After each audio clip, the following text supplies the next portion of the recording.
Good morning, dear students. In this class, we will discuss the topic question tags. Question tags are short questions that we use at the end of a sentence. We usually use tags to confirm what the speaker has said or to seek agreement from the listeners. There are some simple rules that we need to learn to use these question tags correctly. Let us look at these rules. Rule number one. If the sentence is positive, then the tag must be negative. And if the sentence is negative, then the tag must be positive. Take a look at an example. Rekha is preparing for her exams, isn't she? In this example, the sentence is positive. Rekha is preparing for her exams. So as I said, if the sentence is positive, then the tag must be negative. So you have Rekha is preparing for her exams, isn't she? As I said, if the sentence is negative, then the tag must be positive. Take a look at another example. You don't work in this office, do you?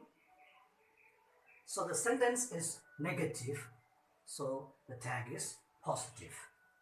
So this is the first rule. If the sentence is positive, then the tag is negative. And if the sentence is negative, then the tag is positive. Now, rule number two. We have to use appropriate pronouns in the question tags. What do you mean by pronouns? Pronouns, as you know, pronouns are words that we use instead of a noun. For example, here, Rekha is preparing for her exams. So we have to use appropriate pronoun she, isn't she?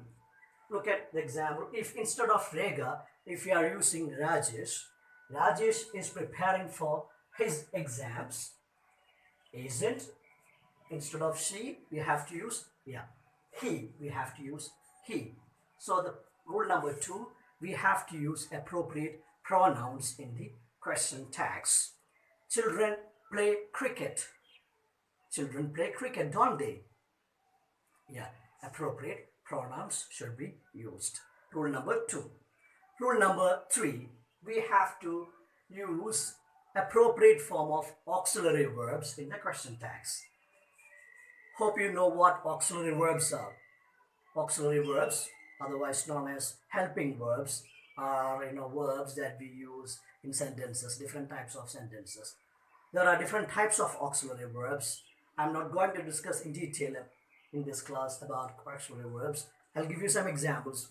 As you know, is, are, am, was, were, have, all these are examples of auxiliary verbs. And should, would, may, might, all these are also called auxiliary, modal auxiliaries.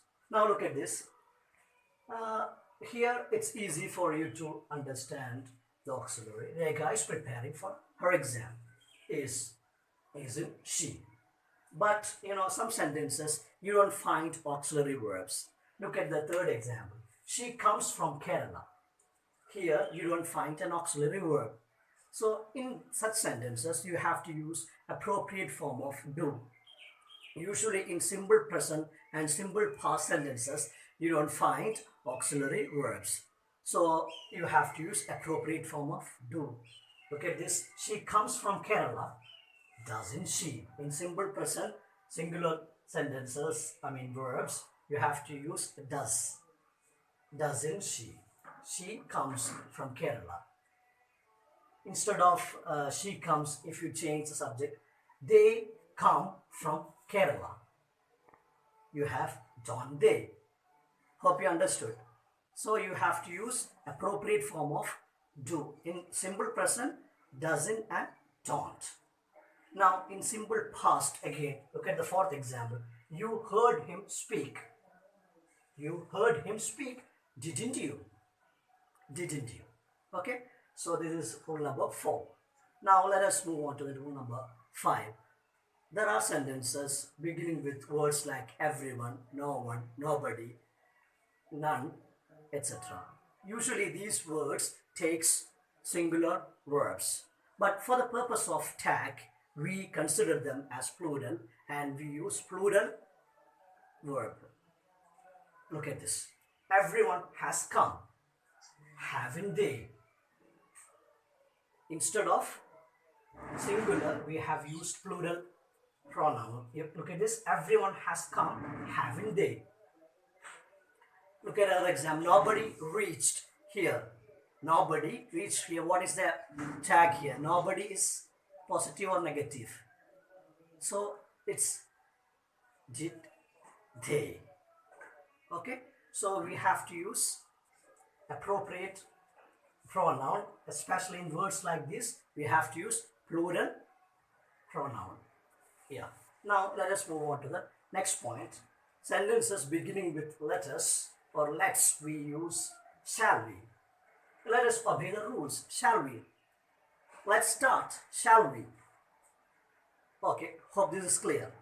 Now, shall we move on to the next point? Yeah. We have another sentence like imperative sentences. I hope you know what imperative sentences are. Sentences that we use to give permission, to give commands, to make requests. All these are called imperative sentences. Look at this. Open the door. Would you? In sentences like this, we use would you or want you as question tags depending on the context. The last and final point, we use aren't I in sentences beginning with I am. I am late, aren't I? So the tag of I am is aren't